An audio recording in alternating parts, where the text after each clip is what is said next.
Okay, first things first. This is a video about a state in southern Mexico, not a hot sauce. The state of Tabasco is probably named after the Chontal Maya king Tabasco, who fought with Cortez in 1519. Tabasco sauce is named after the Tabasco pepper, which supposedly originated in the state of Tabasco. There is Tabasco sauce in Tabasco, but it's imported from Louisiana, which is where it's produced. Well, anyway, with that out of the way, let's begin.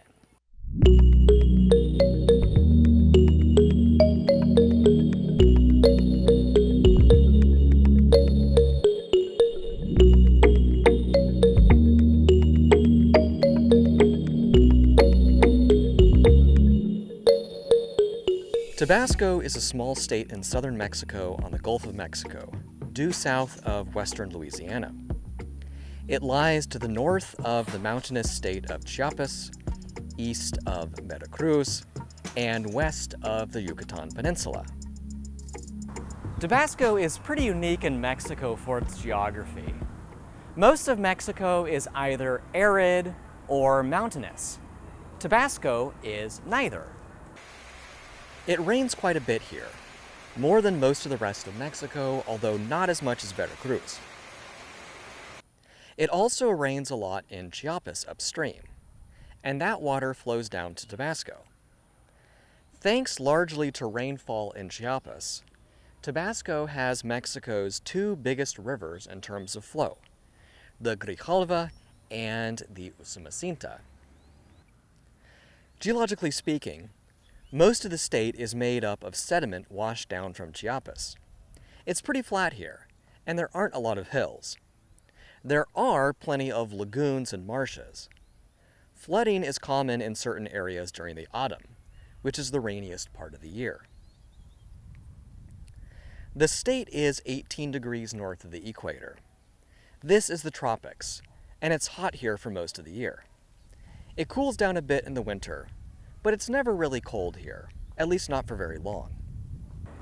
It's hot, and it's muggy, but if you can get past that, this is a good place for life. Lots can grow here, and from this natural bounty, you can support civilization. In fact, Tabasco and neighboring Veracruz were hosts to Mexico's first civilization, the Olmecs. The name Olmec means people of the rubber country because they made rubber from the Panama rubber tree and the juice of a native vine. The Olmecs also cultivated cacao, which is what chocolate's made of. But don't think of Hershey's milk chocolate bars.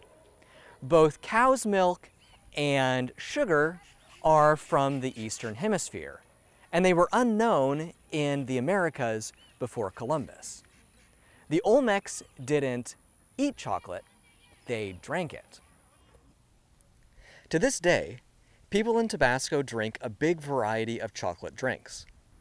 The most popular and iconic is pozole, which is made from ground cacao and corn in water. These days, it's often enjoyed with sugar. It's said that if you like the taste of pozole, then you will return to Tabasco. I think it's true, because this is my 5th time here. The Olmecs are best known for their giant sculptures of human heads. 4 of these heads were found at Leventhal in western Tabasco, which flourished from about 800 to 400 BC. They are now in the state capital, Villahermosa. These colossal heads and other Olmec sculptures are impressive, and there's nothing else quite like them.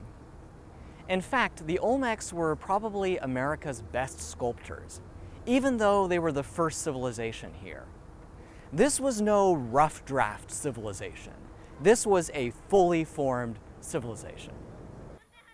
The Olmecs were just one of the groups that lived in Tabasco before the coming of the Spanish. Another group was the Maya. The Maya lived, and still live, in southern Mexico, Guatemala, and neighboring areas. The pre-Hispanic Maya built pyramids, practiced astronomy, and had a glyph-based writing system that could express any human thought. Mayan civilization reached its peak during the Classic period, from 250 to 900 CE. Politically, the Mayan world was disunited, with cities ruling the surrounding countryside. But the Mayan city-states were connected to each other through trade, and they were also connected to other civilizations in Mesoamerica, including Teotihuacan in the Valley of Mexico. The most impressive Mayan ruins in Tabasco are at Comalcalco. The ruins include a pyramid and a palace building. The palace is built on top of one of the few hills in the area. What's unique about Comalcalco is the construction material. At most other sites, the Maya built their buildings out of stone. But they couldn't do that in Tabasco because there's no stone here.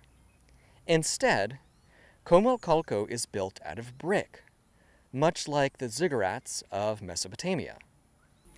If you've never been to Tabasco and don't know very much about the pre-Hispanic Maya, then you've probably never heard of Comalcalco. But there's another Mayan relic in Tabasco that you probably have heard of, at least indirectly. Do you remember back in 2012 how people were saying that the world was going to end on December 21 and the ancient Maya had predicted it? That was what the silly disaster movie 2012 was about. It's a silly premise, but it's not that bad of a movie. I just feel like they shot a rough draft of the script because the story is really bloated. Well, obviously the world didn't end on December 21, 2012, but the ancient Maya never said it was going to. Instead, what did end on that day was the long count, a cycle in the Mayan calendar that was 5,125 years in length. After the long count ended, a new one was supposed to begin. This particular long count comes from a single Mayan inscription called the Tortuguero Stela. It's housed in this museum in Villahermosa. As I said, the inscription doesn't say that the world was going to end in 2012. It just says that the long count would reset at that time. So the disaster movie and the early 2010s apocalypticism were all based on a misreading of the inscription. What would the classic era Maya think about us if they knew how we reacted to the end of the long count?